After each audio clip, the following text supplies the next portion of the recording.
ተቋም ኃላፊነቱን እየተወጣ ነው ወይ እየሰራ ነው ወይ በትምህርት ሊሆን ይችላል በጤና ሊሆን ይችላል በመሰረተ ልማት በቴክኖሎጂ በፍትህ በሌሎች ጉዳዮች ላይ እያንዳንዱ ቋሚ ኮሚቴ ትኩረት ሰጥቶ መከታተል ከቻለ እነዚህን ችግሮችን በጋራ መቅረፍ እንችላለን ማለት ነው።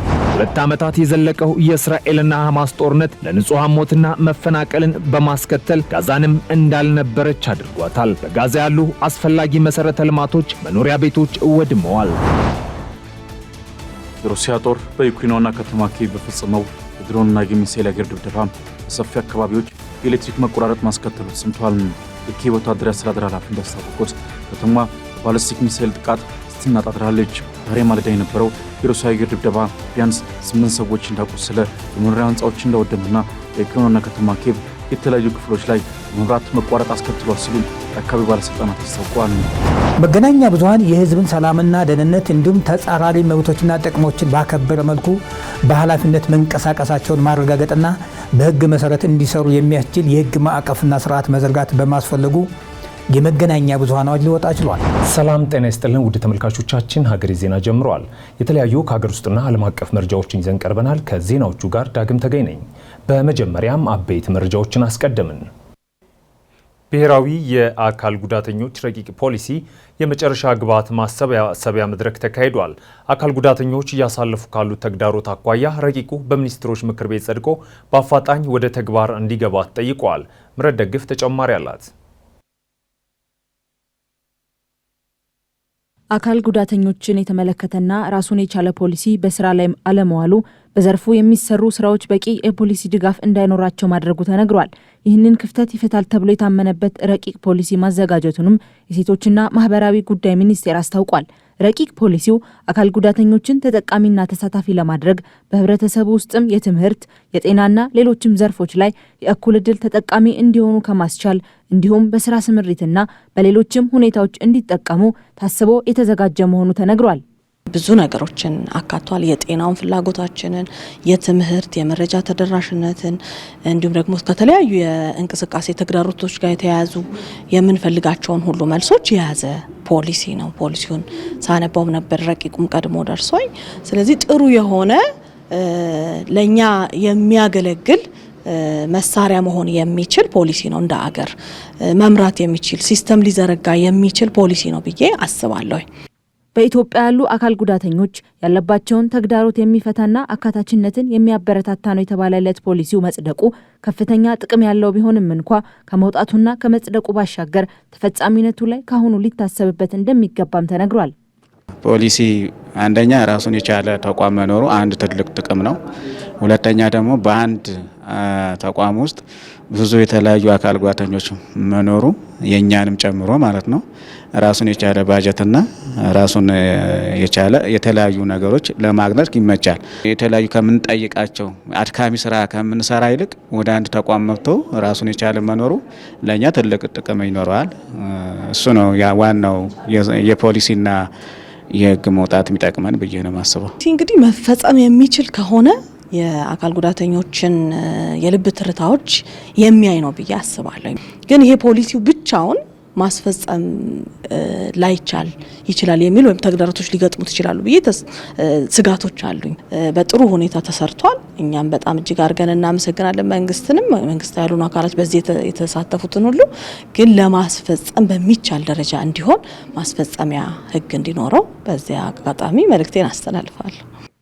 የሴቶችና ማህበራዊ ጉዳይ ሚኒስቴር ዴኤታ ሁሪያ አሊ ሚኒስቴሩ ዛሬ በፖሊሲው ዙሪያ ባዘጋጀው የመጨረሻ ውይይት ላይ ረቂቅ ፖሊሲው ከሚመለከታቸው አካላት ግብዓት የተሰበሰበበት ነው ያሉ ሲሆን ረቂቁ ጸድቆ እንዲተገበር ተፈጻሚነቱም እንዲረጋገጥ እንሰራለን ብለዋል።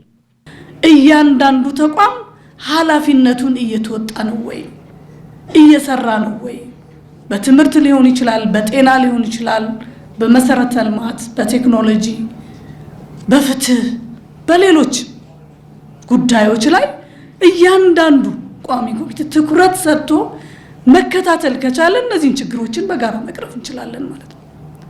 የጋራ ጉዳያችን ስለሆነ ይሄንን እንዱ ኃላፊነት ወስደን እንሰራለን ብለው ቃል ስለገቡልን ወደ ተግባር ሊቀይሩት እንደሚችሉ በልበ ሙሉነት መነጋገር ይቻላል። የሕዝብ ተወካዮች ምክር ቤት የሰው ሀብት ስራ ስምሪትና ቴክኖሎጂ ቋሚ ጉዳዮች ሰብሳቢ የሆኑት ዶክተር ነገሬ ሌንጮ በበኩላቸው ምክር ቤቱ ለአካል ጉዳተኞች ጉዳይ ትኩረት ሰጥቶ እንደሚሰራበት ተናግረዋል። አካል ጉዳተኞች በፖለቲካ ፓርቲዎች ያላቸውን ተሳትፎ እንዲያሳድጉም ጥሪያቸውን አቅርበዋል። እንግዲህ የእናንተ ግብዓት ደግሞ የበለጠ የተሻለ እንደሚያደርግ ተስፋ እናደርጋለን ማለት ነው።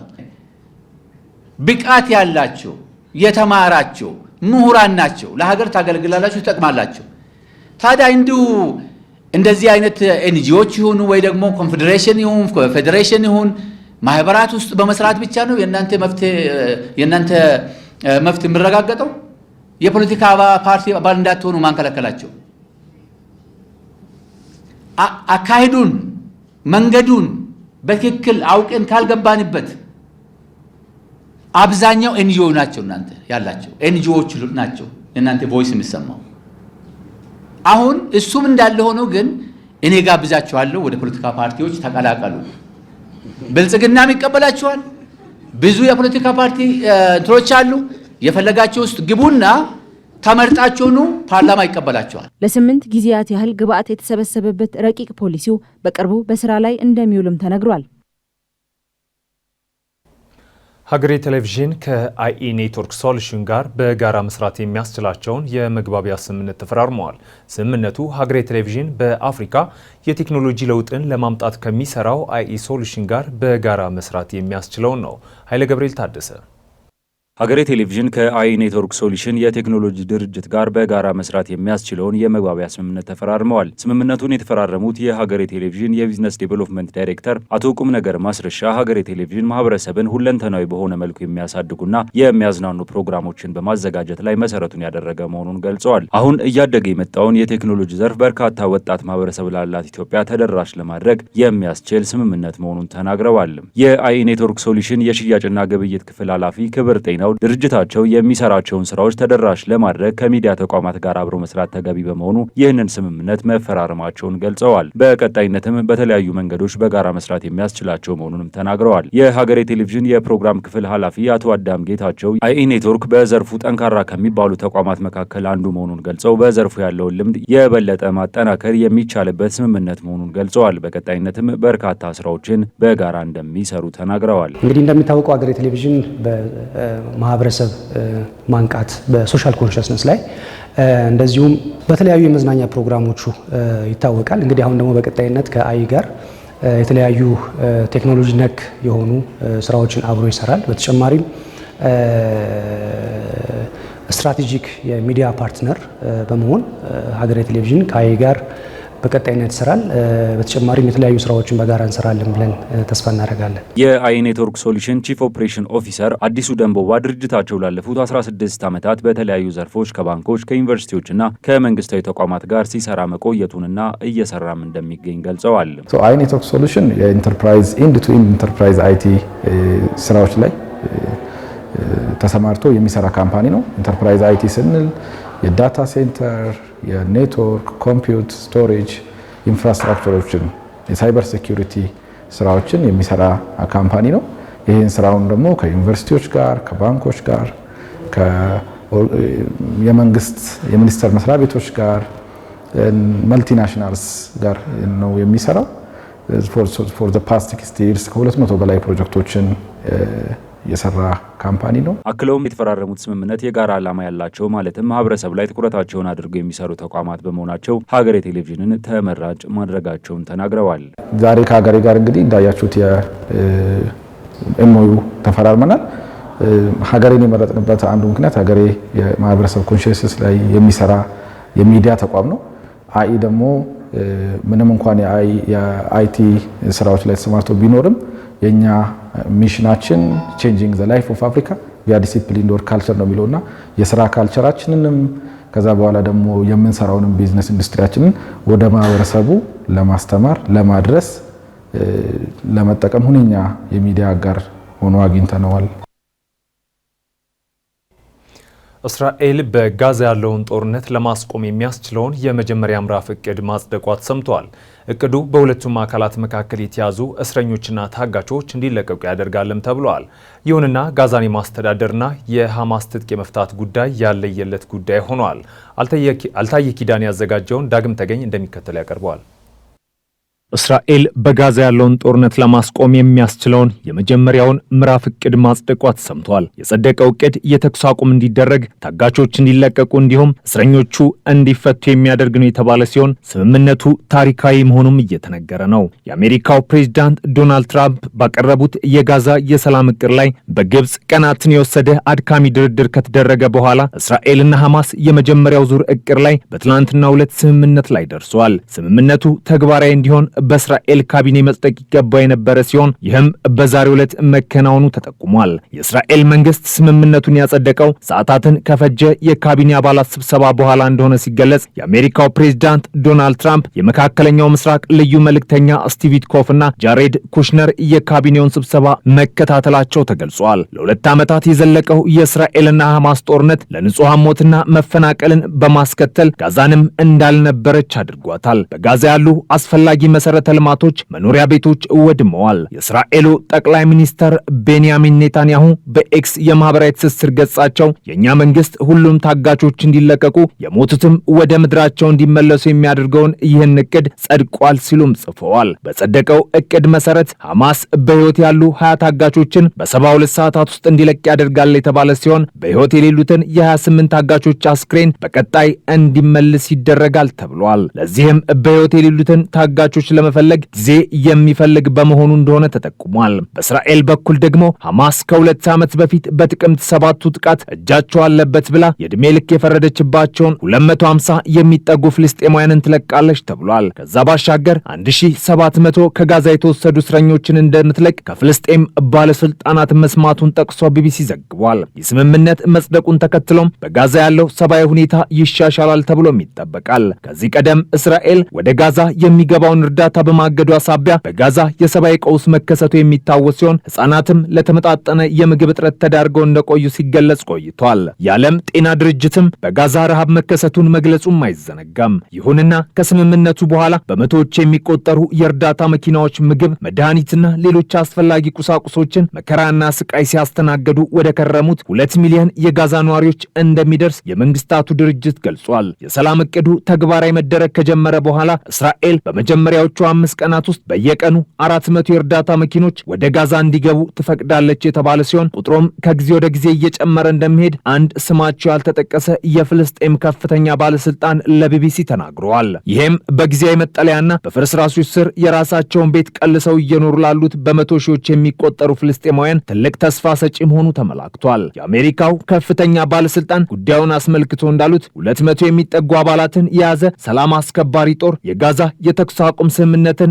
እንዲከታተል እንደሚደረግ ተገልጿል። ጦሩም ከግብጽ፣ ከኳታር፣ ከቱርክና ከተባበሩት አረብ ኤሚሬቶች የተውጣጡ ወታደሮችን እንደሚያካትት ተጠቁሟል። ባለስልጣኑ ወታደሮቹ ሚናቸው በጋዛ የተኩስ አቁም ስምምነትን መቆጣጠር፣ መመልከትና ምንም አይነት ጥሰቶች ወይም ወረራ አለመኖሩን ማረጋገጥ ነው ሲሉ ተናግሯል። ሌላ ስማቸው ያልተጠቀሰ ከፍተኛ የአሜሪካ ባለስልጣን ደግሞ በጋዛ ምንም አይነት የአሜሪካ ወታደር እንደማይኖር ገልጸዋል። የአሜሪካ ሚና የጋራ ቁጥጥር ማዕከልን መፍጠር ነው ያሉት ባለስልጣኑ ይህም ወደ ጋዛ የሚገባውን ጥምር የሀገራት ሰላም አስከባሪ ግብረ ኃይል የሚያስተባብር መሆኑ ተጠቁሟል። ይህ የተኩስ አቁም ስምምነት በአግባቡ ከተተገበረና ታጋቾች የሚለቀቁ ከሆነ በስምምነቱ የቀጣይ ምዕራፍ ላይ ንግግሮች ይቀጥላሉ ተብሏል። እስራኤል ከዚህ ቀደም ከሐማስ ጋር የተኩስ አቁም ባደረገችበት ወቅት በርካታ ተቃውሞዎችን ከሀገር ውስጥ አስተናግዳለች። በጋዛ ጀምሮት የነበረውን ጋዛን ከሐማስ የማጽዳት ዘመቻ ተከትሎ ደግሞ እስራኤላውያን ነዋሪዎች የታጋቾችን ሕይወት አደጋ ላይ ጥለዋል በማለት ተችተው እንደነበር ይታወሳል። አሁንም ይህ ትችት ከሀገር ቤት መሰማቱ አልቀረም። በአገሪቱ የቀኝ አክራሪ ሚኒስተር ኢታማር ቤንጊቨር ከድምፅ መስጫው በፊት ተቃውሞ አሰምተዋል። ስምምነቱም እስራኤል በነፍስ ግድያ ወህኒ ያስገባቻቸውን እስረኞች እንዲፈቱ ስለሚያደርግ አግባብ አይደለም በማለት ተችተውታል። ፖለቲከኛው ሐማስ ከጋዛ እንዲጠፋ ከሚፈልጉት አክራሪ ብሔርተኞች መካከል ናቸው። ሐማስ ካልፈረሰ ከጥምር መንግስቱ ለመውጣት እንገደዳለን ሲሉም መናገራቸውን ቢቢሲ ዘግቧል። የሩሲያ ጦር በዩክሬን ዋና ከተማ ኪየቭ በፈጸመው የድሮንና የሚሳኤል አየር ድብደባ ከባድ ውድመት ማድረሱ ተሰምቷል። ከዚህ ባለፈ የአሜሪካው ፕሬዝዳንት ዶናልድ ትራምፕ አስተዳደራቸው በሩሲያ ላይ ተጨማሪ ማዕቀቦችን ለመተግበር ሊያስብ እንደሚችል ተናግረዋል። ሙሴ ከበደ ተጨማሪ አለው። የሩሲያ ጦር በዩክሬን ዋና ከተማ ኪየቭ በፈጸመው የድሮንና የሚሳኤል አየር ድብደባ በሰፊ አካባቢዎች የኤሌክትሪክ መቆራረጥ ማስከተሉ ተሰምቷል። የኪየቭ ወታደራዊ አስተዳደር ኃላፊ እንዳስታወቁት ከተማዋ በባሊስቲክ ሚሳኤል ጥቃት ስትናጥ አድራለች።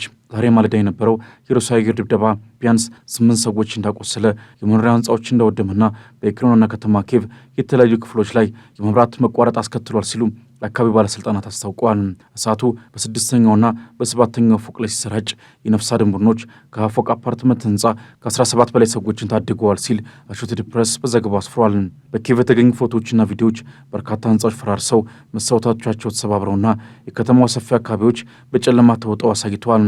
ከቅርብ ሳምንታት ወዲህ የሩሲያ ኃይሎች 4 ዓመታት ሊደፍን በተቃረበው ግጭት በዩክሬን የኤነርጂ መሰረተ ልማት ላይ ያነጣጠሩ ጥቃቶችን እያካሄዱ የቀጠሉ ሲሆን ባሳለፍነው ሳምንት የደረሰው ከፍተኛ የሚሳኤልና ሰው አልባ አውሮፕላኖች ጥቃትም በርካታ የዩክሬን ዋና የጋዝ ማምረቻ ተቋማትን ከጥቅም ውጭ ስለማድረጉ ኢንዲፔንደንት ዘግቧል።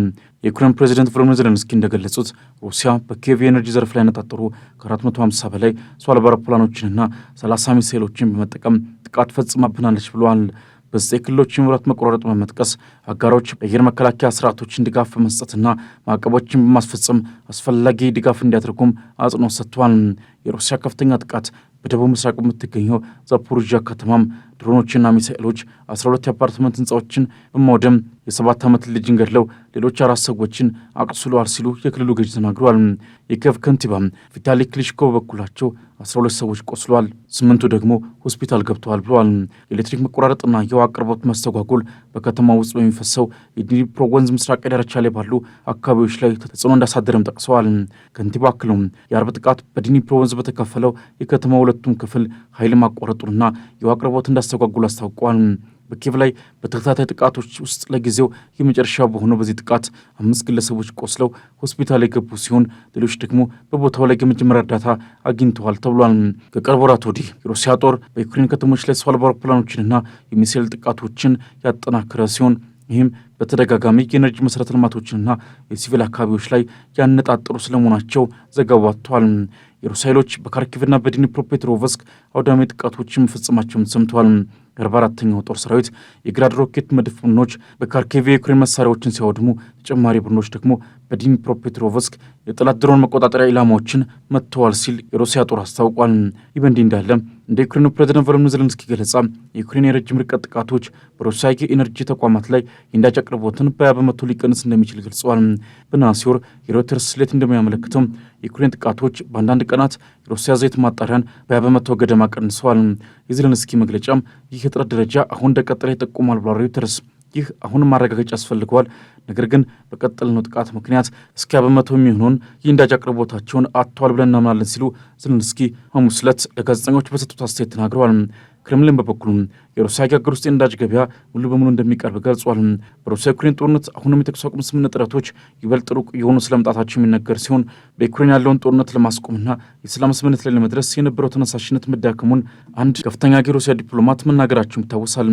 ከዚህ ባለፈ የአሜሪካው ፕሬዚደንት ዶናልድ ትራምፕ አስተዳደራቸው በሩሲያ ላይ ተጨማሪ ማዕቀቦችን ለመተግበር ሊያስብ እንደሚችል ተናግረዋል። ከፊንላንድ ፕሬዚዳንት አሌክዛንደር ስቱብ ጋር በነበራቸው ውይይት በሩሲያ ላይ ተጨማሪ ማዕቀብ ለመጣል አቅደዋል ተብለው በዋይት ሀውስ ዘጋቢ የጠየቁት ትራምፕ እችላለሁ ሲሉ ምላሽ ሰጥተዋል። ትራምፕ አክለውም አሜሪካ ኃይሏን ከአውሮፓ የማስወጣት እቅድ እንደሌላትም ተናግረዋል። እንደምታውቁት በአውሮፓ ውስጥ ከፍተኛ ቁጥር ያለው ወታደር አለን ሲሉ የተደመጡት ትራምፕ በመጠኑ ማስወጣት እንችላለን፣ ነገር ግን ለአሁኑ በዚያው እናቆያችኋለን ብለዋል።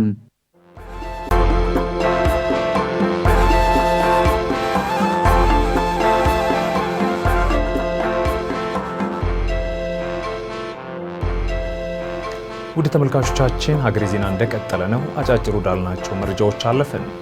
ከፋይናንስ ተቋማት የተሰበሰበ አረቦን ከ15 ቢሊዮን ብር በላይ መድረሱን የኢትዮጵያ ተቀማጭ ገንዘብ መድን ፈንድ አስታውቋል። ተቋሙ የ2018 የመጀመሪያ ሩብ ዓመት ሪፖርት በዛሬው ዕለት ይፋ ያደረገ ሲሆን በሪፖርቱም ባለፉት 3 ወራት ብቻ 2 ቢሊዮን ብር በላይ አረቦን መሰብሰብ መቻሉን አስታውቋል። ከአምናው ተመሳሳይ ጊዜ ጋር ሲነጻጸርም የ26 በመቶ ብልጫ እንዳለው ይፋ አድርጓል። ይህ ብልጫ ሊመዘገብ የቻለውም የፈንዱ አባል የሆኑት የፋይናንስ ተቋማት ተቀማጭ ገንዘብ በማደጉ ምክንያት እንደሆነም ተገልጿል።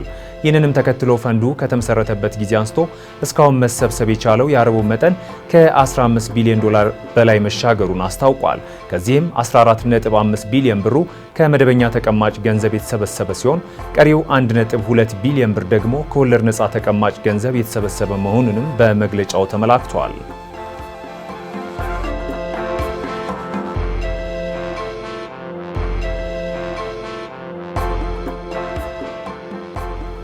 እንደ ሀገር ከአእምሮ እድገት ውስንነት ጋር የተያዘ ችግር ላለባቸው ህፃናት የሚሰጠው ትኩረት በቂ እንዳልሆነ ተገለጸ።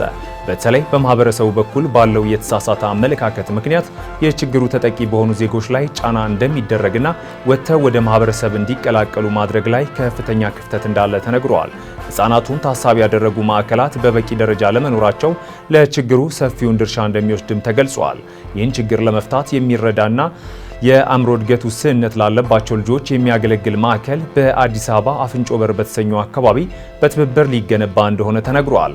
ይህንን ማዕከል የነገ ተስፋ የተቀናጀ የልማት ድርጅትና ቤተ ምሕረት ሁሉን አቀፍ የልማት ድርጅት በትብብር እንደሚገነቡትም ተነግሯል።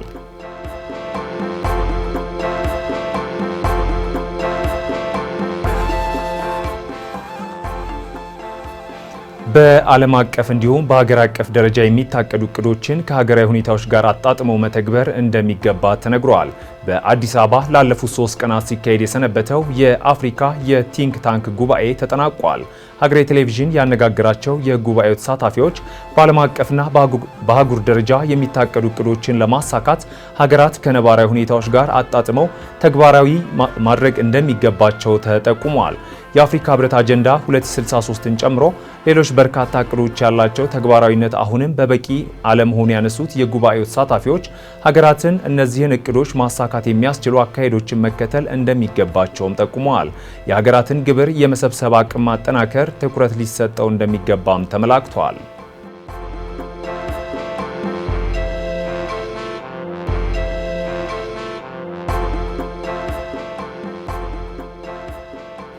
ሱዳን ሰሜን ዳርፉር በሚገኘው አልፋሸር አካባቢ ሰላማዊ ሰዎች ጥቃት እየተባባሰ መምጣቱ እንዳሳሰበው የተባበሩት መንግስታት ድርጅት ገልጿል። በሱዳን ወታደራዊ ኃይልና በፈጥኖ ደራሽ ኃይሉ መካከል እየተካሄደ ያለው ጦርነት በርካታ ጥቃቶች እንዲበራከቱና የበርካታ ንጹሃን ሰዎች ሞት እያባባሰ ይገኛልን ብለዋል። የሱዳን ፈጥኖ ደራሽ ኃይሉ በተቆጣጠራቸው አካባቢዎች ግድያ፣ አስገድዶ መድፈርና በመሰረተ ልማቶች ላይ የሚደርሱ ጉዳቶች እንዲሁም ሌሎች ከባድ ወንጀሎችን ፈጽመዋል ሲሉ የተባበሩት መንግስታት ባለስልጣን ከሰዋል። የሰብአዊ እርዳታና አስፈላጊ አገልግሎቶች ላይ ገደብ በመኖሩም የሰብአዊ አገልግሎት ሁኔታዎች እየተባባሱ ነው ብለዋል።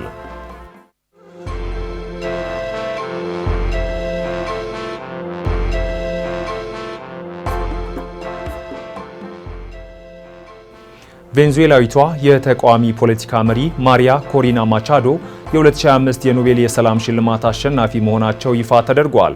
የቬንዙዌላ ተቃዋሚ ፖለቲካ መሪ የሆኑት ማቻዶ በሀገራቸው ዲሞክራሲያዊ መብቶችን በማቀንቀናቸውና ሀገራቸው ወደ ዲሞክራሲ ሽግግር እንድታድርግ በመታገላቸው የዚህ ዓመት የኖቤል ሽልማት ማሸነፋቸውን ኮሚቴው አስታውቋል። ኮሚቴው ማሪያ ኮሪና ማቻዶ ከቅርብ ጊዜያት ወዲህ በላቲን አሜሪካ ካሉት እጅግ የተለዩ ተምሳሌቶች አንዷ በመሆን የኖቤል የሰላም ሽልማት ተሸላሚ መሆኗን ገልጸዋል። ከዚህ በተጨማሪ ማቻዶ የአንድነት ምሳሌ ሆና ቆይታለች ሲሉ የኮሚቴው ሰብሳቢ ተናግረዋል። በቬንዙዌላ ዲሞክራሲ አደጋ ላይ መውደቁን የተናገሩት የኮሚቴው ሰብሳቢ ማቻዶ ለነጻነትና ፍትሃዊ ምርጫ ከጠብ መንጃ ይልቅ በምርጫ ሳጥን ብቻ ስልጣን እንዲገኝ እንዲሁም ለነጻነት ከ20 ዓመት በፊት መታገል መጀመሯን ተናግረዋል። ኮሚቴው ለቬንዙዌላ ህዝቦች ዲሞክራሲያዊ መብቶችን በማስፈንና ፍትሃዊ እንዲሁም ሰላማዊ በሆነ መንገድ ከአምባገነንነት ወደ ዲሞክራሲ ለመሸጋገር ባደረገችው ትግል የኖቤል የሰላም ሽልማት እንደሰጣት በመግለጫው አስታውቋል።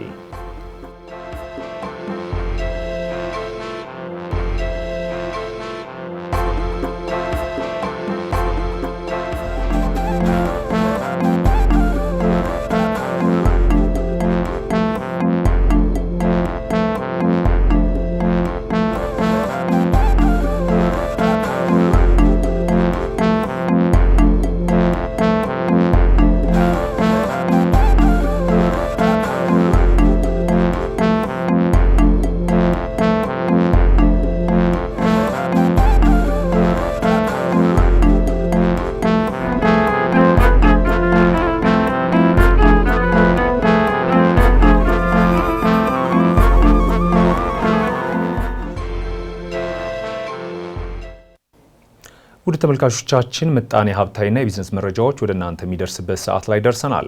የአፍሪካ ነፃ ንግድ ቀጠና በኢትዮጵያ ተጀምሯል። የወጣቱና የፈጠራ ባለቤት የሆነው ማህበረሰብ ለማነቃቃትና ወደ ስራ ለማስገባት የሚያስችል ኢንቨስትመንትን የሚያበረታታ የወጪና ገቢ ንግድ ስርዓትን ዘመናዊ፣ የተሳለጠ፣ ተገማችና ተአማኒ የገበያ ስርዓትን መፍጠር የሚያስችል ቀጠናዊ ስምምነት መሆኑም ተነግሯል። የዛሬው የቢዝነስ ጥንቅራችን የአፍሪካ ነፃ ንግድ ቀጠና ላይ ያተኩራል። ተጨማሪ አለን። የአፍሪካ አህጉራዊ ነፃ ንግድ ቀጠና በዓለም ላይ ትልቁ አስተማማኝና ተስፋ የተጣለበት የነፃ ንግድ ቀጠና ነው። የአፍሪካ አህጉራዊ ነፃ ንግድ ቀጠና እንደ አውሮፓውያኑ አቆጣጠር በ2018 በአፍሪካ ህብረት የመሪዎች ጉባኤ ምስረታ የተበሰረ ሲሆን ይህ ውል ለዕቃዎችና አገልግሎቶች ንግድ አንድ የጋራ ገበያ ለማቋቋም የንግድ ስራዎችና ኢንቨስትመንት እንዲሁም የካፒታልን ነፃ እንቅስቃሴ ለማስፈጸም ግብ ይዞ የተመሰረተ ነው። በ1.4 ቢሊዮን የህዝብ ብዛትና ከ3.4 ትሪሊዮን ዶላር በላይ የዋጋ ድምር ያለው የሀገር ውስጥ ጥቅል ምርት ያላቸው 55 የአፍሪካ ህብረት አባል ሀገራትን ያካተተ ነፃ የንግድ ቀጠና ነው። የኢትዮጵያ ፌዴራላዊ ዲሞክራሲያዊ ሪፐብሊክ መንግስት የአፍሪካ አህጉራዊ ነፃ የንግድ ቀጠና ስምምነትን መጋቢት 11 ቀን 2010 ዓ.ም በኪጋሊ ሩዋንዳ ላይ የተፈረመ ሲሆን ይህንኑ ስምምነት የኢፌድሪ የህዝብ ተወካዮች ምክር ቤት መጋቢት 12 ቀን 2011 ዓ.ም ባደረገው ስብሰባ ላይ አጽድቆታል። ይህንኑ ስምምነት የኢትዮጵያ ንግድ ቀጠና የትስስር ሚኒስቴር በትናንትናው ዕለት አስጀምሮታል። አትክልት፣ ጥራጥሬ፣ ስጋ፣ የቅባት እህሎችና ጫት በመጀመሪያው የአየር መንገድ ካርጎና የየብስ ትራንስፖርት ወደ ኬንያ፣ ሶማሊያና ደቡብ አፍሪካ ከተላኩ ምርቶች መካከል እንደሚገኙም ተገልጿል። የሚኒስቴር መስሪያ ቤቱ ሚኒስቴር የሆኑት ካሳሁን ጎፌ እንደተናገሩት የነፃ ንግድ ቀጠናው ስምምነት ትግበራ የኢንዱስትሪ እድገቶችን፣ የገበያ ማስፋፋትን፣ ህዝቦቻቸው በንግድና ኢኮኖሚ ተሳትፎ አካታችነትና ውጤታማ ተግባራት የሚተገበሩበት ስምምነት ነው ብለዋል። በተለይ ወጣቱና የፈጠራ ባለቤት የሆነው ማህበረሰብ ለማነቃቃትና ወደ ስራ ለማስገባት የሚያስችል ኢንቨስትመንትን የሚያበረታታ የወጪና ገቢ ንግድ ስርዓትን ዘመናዊ፣ የተሳለጠ፣ ተገማችና ታማኒ የገበያ ስርዓትን መፍጠር የሚያስችል ቀጠናዊ ስምምነት መሆኑን ተናግረዋል። ኢትዮጵያ ይህን ስምምነት በተሳካ ሁኔታ መሬት ለማውረድ ብሔራዊ ትግበራ ስትራቴጂ አዘጋጅታለች። ይህ የትግበራ ስትራቴጂ እንደ ፖሊሲ ማዕቀፍ ሆኖ የሚያገለግል ሲሆን በቀጣይ 5 ዓመታት ስምምነቱን በተሳካ ሁኔታ ለመተግበር መስራት ያለበትን ስትራቴጂካዊ ዓላማዎችን በውስጡ ይዟል። ከነዚህ መካከል የባለድርሻ አካላትን ግንዛቤ ማሻሻል፣ ቀጠናዊ የእሴት ሰንሰለትን በማጠናከር ተወዳዳሪነታችን የማሳደግ፣ የአህጉሪቱን የእርስ በርስ ንግድ ለማጠናከርና የውጭና ገቢ ንግድ ድርሻን የማስፋፋት፣ ንግድን ለማሳለጥ አስቻይ የሆኑ መሰረተ ልማቶችን የማመቻቸት፣ የዲጂታል ንግድን ተግባራዊ ለማድረግና አነስተኛና መካከለኛ አምራቾች እንዲሁም ሴቶች በቀጠናዊ የንግድ ስርዓት ውስጥ የሚኖራቸው ሚና ከፍ ለማድረግ መከናወን ያለባቸውን ተግባራት በዝርዝር አመላክቷል። ዜጎች የአፍሪካ አህጉራዊ ነፃ ንግድ ቀጠናው በሚፈቅደው የግብይት ማዕቀፍ መሰረት ሙሉ ተሳታፊ ለመሆን የሚያስችላቸው ከመሆኑም ባሻገር ጥራት ያለውና በዝቅተኛ ዋጋ የዕለት ፍጆታ ዕቃዎችን በቀላሉ አወዳድረው ለማግኘት የሚያስችላቸው ሲሆን አምራች ኢንዱስትሪዎችም የጥሬ ዕቃዎችን በጥራት በጥሩ ዋጋና በፈለጉት ጊዜና ወቅት ማግኘት ያስችላቸዋል ነው ያሉት። ይህም የአንድን ሀገር የተረጋጋ የኢኮኖሚ እንቅስቃሴ እንዲኖር ከማስቻሉም በላይ በዓለም ላይ በድንገት የሚፈጠሩ የገበያ ነውጦችን አባል ሀገራት በቀላሉ ለመቋቋም ያስችላቸዋል ተብሏል። በፕሬስና ሀሳብን በነጻ የመግለጽ ህገ መንግስታዊ መብት ላይ የተደረጉ ገደቦች እንዳሉ ሆነው በመገናኛ ብዙሃን የስም ማጥፋት ቢካሄድ በፍትሐ ብሔር ህጉ እንጂ በወንጀል ህጉ አይታይም። በመገናኛ ብዙሃን ስለሚጠፋ ስም ህጉ ምን ይላል? የዛሬው ከጠበቃው ጋር ጥንቅራችን ነው። ተከታትለን እንመለስ።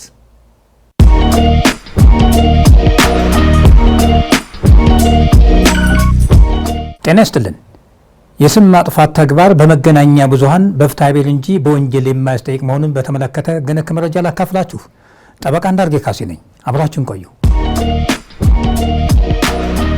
አንድ አዋጅ ሲወጣ የአዋጁ አጠቃላይ ዓላማ የሚንጸባረቅበት ክፍል የአዋጁ መግቢያ ሲሆን በዚህም መሰረት የመገናኛ ብዙሃንን አዋጅ ለማውጣት ገፊ ምክንያት ተደርጎ የተያዘው በኢትዮጵያ ህገ መንግስት እንዲሁም በኢትዮጵያ ላይ ግዴታ የሚጥሉ ዓለም አቀፍ የሰብአዊ መብቶች ስምምነቶች የተረጋገጠውን ሀሳብን በነጻነት በተሟላ መልኩ ተግባራዊ ለማድረግ ከማህበራዊ፣ ኢኮኖሚያዊ፣ ፖለቲካዊና ከቴክኖሎጂ እድገት ጋር የሚጣጣም ህግ ማውጣት በማስፈለጉ ሀሳብን በነጻነት የመግለጽና የመገናኛ ብዙሃን መብቶች በህገ መንግስቱ የተረጋገጡ ሌሎች ሰብአዊ መብቶችንና ነጻነቶችን ለማረጋገጥ ያላቸውን ፋይዳ በመገንዘብና በሀገራችን ዲሞክራሲ ስርዓትን ለመገንባት የሚደረገው ጥረት ስኬታማ እንዲሆን መገናኛ ብዙሃን የሚጫወቱት የማይተካ ሚና በመረዳት ይህን ሁኔታ ሊያስተናግድ የሚችል ህግ ማውጣት በማስፈለጉ መገናኛ ብዙሃን የህዝብን ሰላምና ደህንነት እንዲሁም ተጻራሪ መብቶችና ጥቅሞችን ባከበረ መልኩ በኃላፊነት መንቀሳቀሳቸውን ማረጋገጥና በህግ መሰረት እንዲሰሩ የሚያስችል የህግ ማዕቀፍና ስርዓት መዘርጋት በማስፈለጉ የመገናኛ ብዙሃን አዋጅ ሊወጣ ችሏል።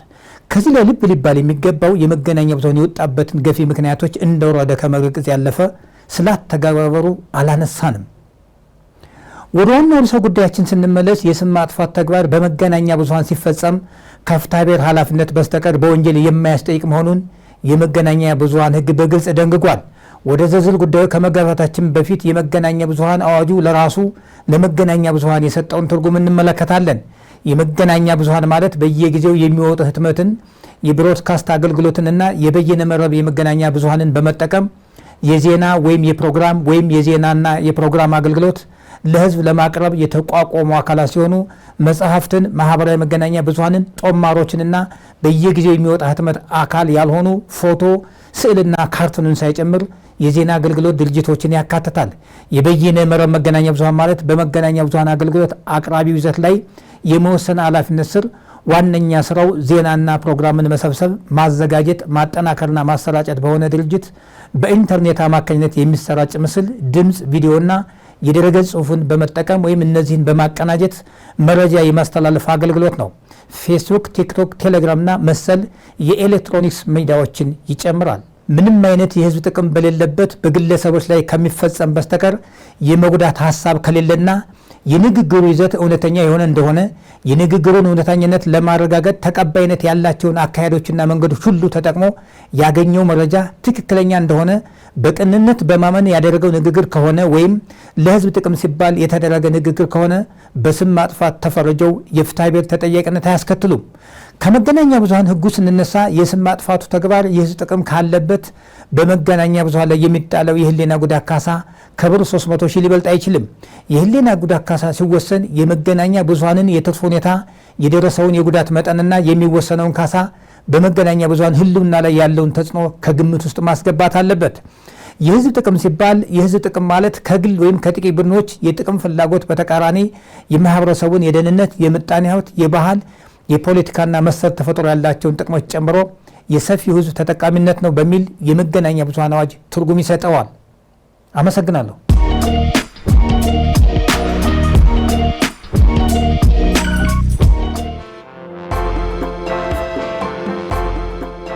ውድ ተመልካቾቻችን ሀገሬ ዜና ወደ መጠናቀቁ ነው። የተለያዩ ከሀገር ውስጥና ዓለም አቀፍ የስፖርታዊ መረጃዎችን ይዞ ባልደረባዬ ቃለ ስላሴ ካሳዬ ስቱዲዮ ይገኛል። እኔ ከወዲሁ ልሰናበታችሁ። ሰናይ ምሽት።